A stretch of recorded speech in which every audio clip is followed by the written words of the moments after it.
Hello दोस्तों, स्वागत है कौशल सर के इस नए वीडियो में। आज का टॉपिक है प्रकाश से हमने लिया है कुछ इम्पोर्टेंस पॉइंट हैं, उसको आज हम आप लोग को बताएंगे, क्योंकि ये पॉइंट जो है आने वाले वीडियो में बहुत ही इम्पोर्टेंट है। इसलिए इस पॉइंट को जाने, उसके बाद आने वाले वीडियो में मैं आप लोग को बताऊंगा वक्रता, त्रिज्या और फोकस दूरी में संबंध। तो चलिए ज्यादा समय न लेते हुए वीडियो को चालू करते हैं। समझिए, हमारा पहला इंपॉर्टेंट पॉइंट है दर्पण के मुख्य अक्ष के समांतर आने वाली प्रकाश किरण परावर्तन के बाद फोकस से होकर जाती है या आती हुई प्रतीत होती है। समझिए, इसको जो है फिगर के माध्यम से समझते हैं। जैसे मान लीजिए कि ये हमारा जो है, अब चूंकि गोलीय दर्पण दो प्रकार का होता है, अवतल दर्पण, उत्तल दर्पण।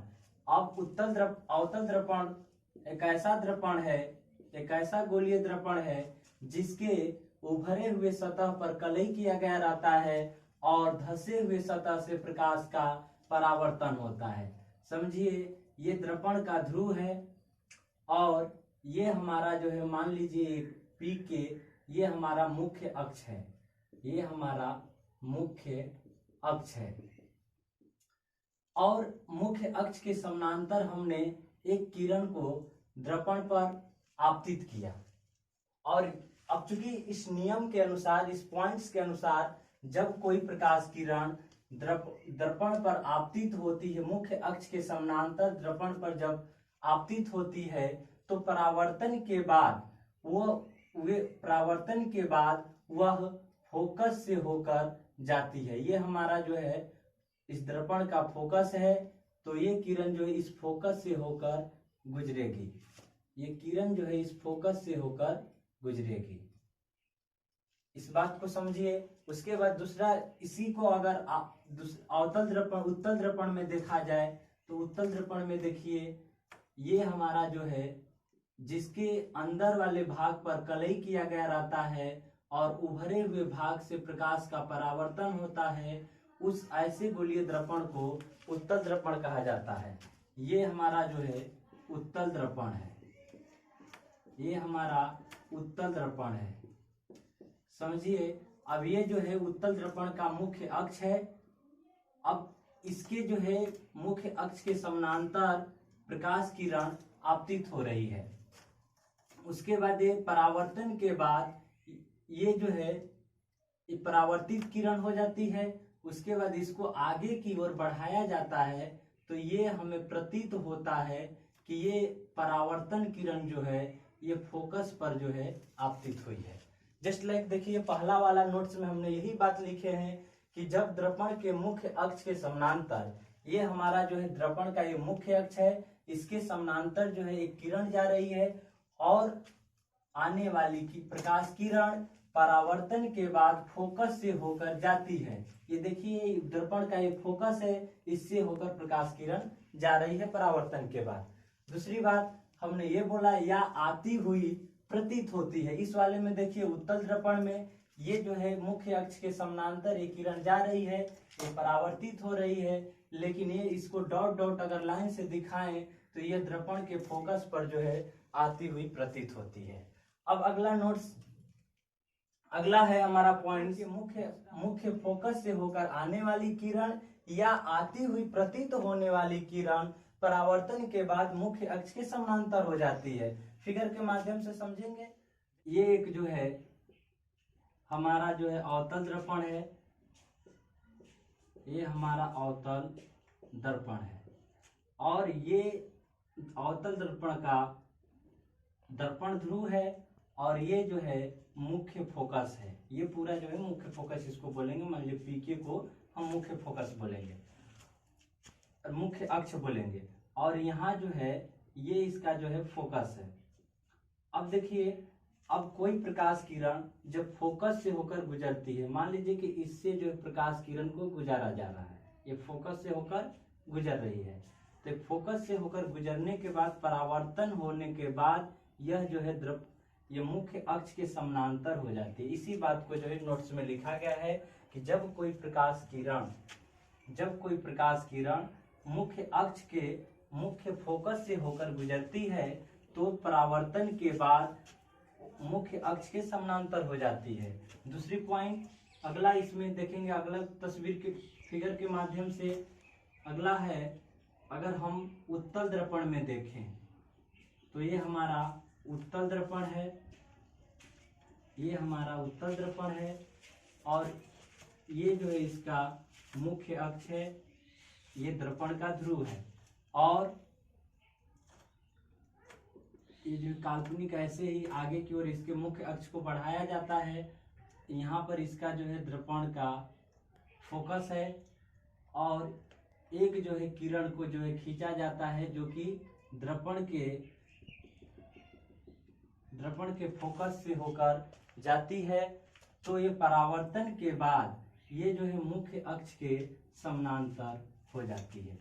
जो वही नोट्स में हमने लिखा है कि जब दर्पण के मुख्य फोकस से होकर आने वाली किरण या आती हुई प्रतीत होने वाली किरण परावर्तन के बाद मुख्य अक्ष के समानांतर हो जाती है। यहाँ पर देखिए, यहाँ पर जो है ये मुख्य अक्ष है, इसके जो है ये दर्पण का जो फोकस है और इससे जो है प्रकाश किरण जो है आपतित हो रही है, लेकिन दर्पण से परावर्तन होने के बाद यह जो है मुख्य अक्ष के समानांतर हो जाती है। ये अवतल दर्पण में यहाँ पर जो है आती हुई प्रतीत हो रही है, लेकिन यहाँ पर भी हमने देखा कि परावर्तन के बाद ये भी जो है मुख्य अक्ष के समानांतर हो जा रही है। इसको भी मान लेते हैं, इस पॉइंट को पी के।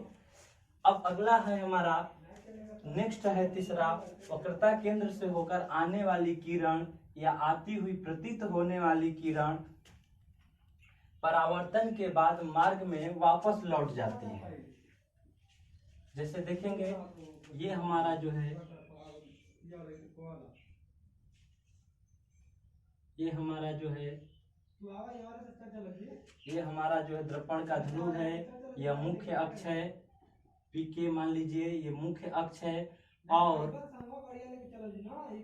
ये जो है फोकस मान लीजिए और ये जो है वक्रता केंद्र है, ये वक्रता केंद्र है। अब इसके समानांतर जो भी इसके मान लीजिए, अब वक्रता केंद्र से एक किरण को गुजारा जाता है, तो परावर्तन के बाद ये किरण जो है वापस अपने मार्ग में लौट जाती है। ये जो है अवतल दर्पण में होता है ऐसा। अब उत्तल दर्पण में देखेंगे,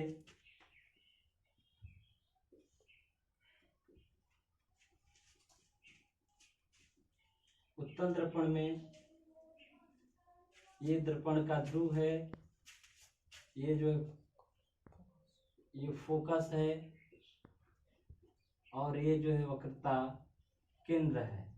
अब यहाँ से जो है वक्रता केंद्र से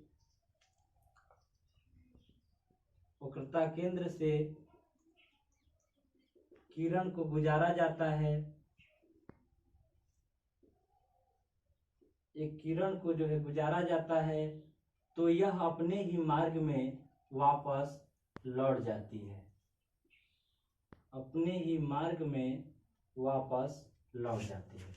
उसी बात को यहाँ हमने लिखवाया है कि जब वक्रता केंद्र से होकर आने वाली किरण या आती हुई किरण, यहाँ से देखिए, यहाँ पर किरण जो है ऐसा लग रहा है कि यहाँ पर जो किरण आ रही है, तो परावर्तन के बाद ये दर्पण से परावर्तन के बाद अपने ही मार्ग में लौट जाती है। यहाँ पर भी वही कंडीशन है, दर्पण के परावर्तन के बाद अपने ही मार्ग में वापस लौट जाती है। नेक्स्ट अगला पॉइंट है चौथा, आपतित किरण की दिशा में मापी गई सभी दूरियां धनात्मक तथा विपरीत दिशा में मापी गई सभी दूरियां ऋणात्मक होती है। जैसे में समझिए, और अगला पांचवा पॉइंट है, मुख्य अक्ष से ऊपर की ओर दूरियां धनात्मक तथा नीचे की ओर मापी गई दूरियां ऋणात्मक होती है। से मान लीजिए कि ये हमारा जो है, ये हमारा अवतल दर्पण है, अवतल दर्पण है और ये जो है अवतल दर्पण का मुख्य अक्ष है। ये अवतल दर्पण का मुख्य अक्ष है यानी P। और अब ये मुख्य अक्ष हो गया। अब इसकी जो है जितनी अब यहाँ से जो है ये आपतित किरण गुजर रही है, ठीक है। तो अब आपतित किरण की दिशा में ये मान लीजिए कि फोकस है, यहाँ फोकस है। तो जब कोई प्रकाश किरण आप मुख्य अक्ष के समानांतर होकर जाती है तो परावर्तन के बाद जो है फोकस से होकर आती मिलती है, फोकस पर मिलती है। तो ध्यान दीजिए, तो हमने कहा कि आपतित किरण की विपरीत दिशा में, ये आपतित किरण की दिशा इधर है और इसके विपरीत दिशा में, जैसे मान लीजिए कि फोकस दूरी यानी दर्पण के ध्रुव और फोकस के बीच की दूरी को हम लोग कहते हैं फोकस दूरी यानी एफ। तो यहाँ पर जो एफ की जो दूरियां होगी वो हमारा जो है नेगेटिव होगा, ऋणात्मक होगा।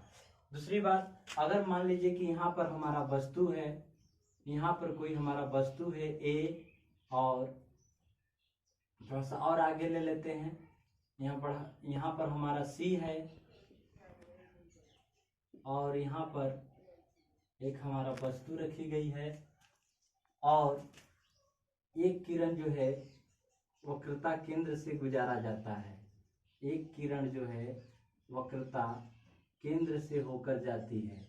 तो परावर्तन, जब कोई प्रकाश किरण वक्रता केंद्र से होकर जाती है तो परावर्तन के बाद वो अपने मार्ग में वापस लौट जाती है। ये मैंने दूसरे वाले नोट्स में मैंने बताया था, याद रखेंगे।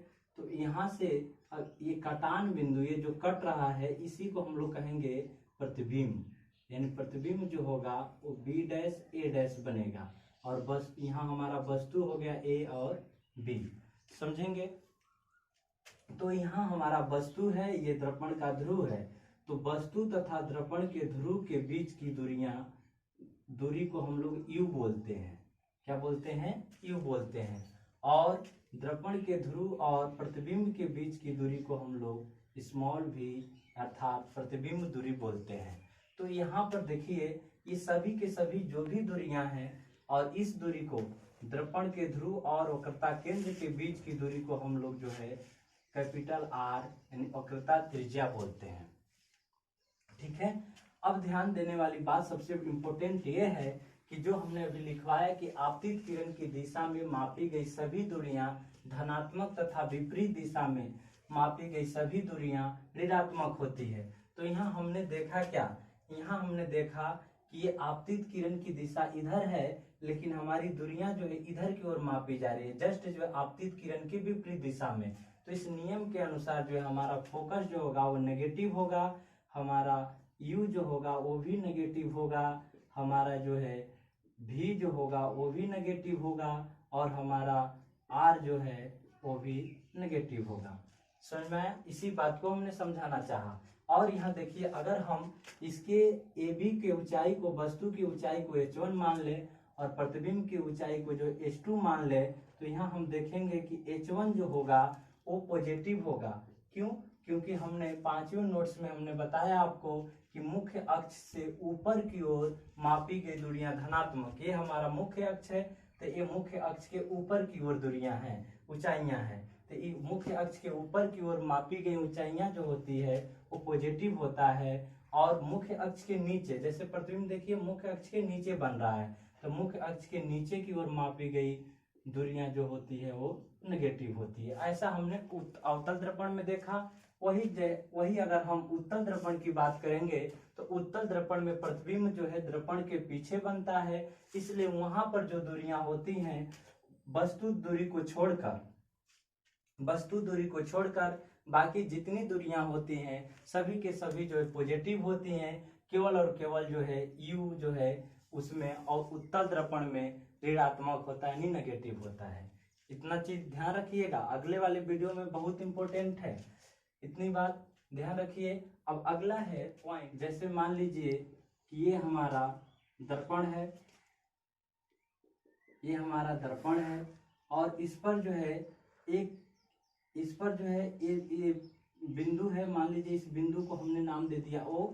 इस बिंदु पर एक किरण जो है आपतित होती है, इस बिंदु पर एक किरण जो है आपतित होती है और आपतन के बाद इस पर परावर्तन आपतित होने के बाद ये जो किरण इस दर्पण से परावर्तित होकर इस मार्ग में लौट जाती है।